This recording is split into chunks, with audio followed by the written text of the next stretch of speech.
Everybody wants to feel valued, don't they? And everyone wants to feel like they're getting the right salary for the job that they do.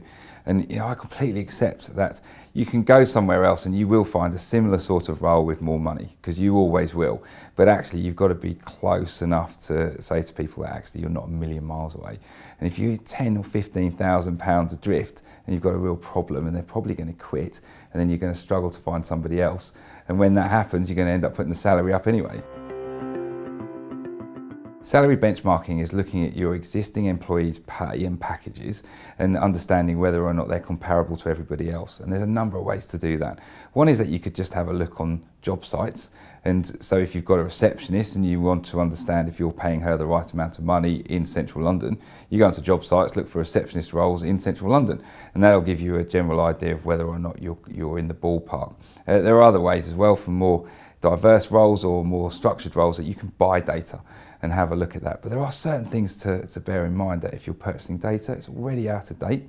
It's usually done from surveys, so it's only the people that can be bothered to fill them in, and it's usually the people that earn a bit more that want to fill them in because they're less embarrassed about what they earn. So it can skew the figures a bit. A good way to do it is to take a good snapshot of live vacancies, some data that you've purchased, and have an ask around and talk to a few recruitment companies to understand as well. There are a number of benefits that can be offered. You already pay a pretty good salary anyway. You may have done the benchmarking to understand that. You can enhance what you do pay. The government's helping us with things like auto-enrolment, but you might want to enhance pension payments a bit further. You might want to offer health insurance, death in service. You might want to give an enhancement onto maternity pay. You might decide to enhance paternity leave. There's a number of things that you can do. There are obviously costs related to these, so you might want to think about what it is going to cost the business, but you've got to think about it pragmatically. I know things like if you offer a good maternity policy or enhanced maternity pay, you could actually keep people in the business for longer. So actually your recruitment costs go down, your engagement goes up, so you can't just look at it as a one-off cost.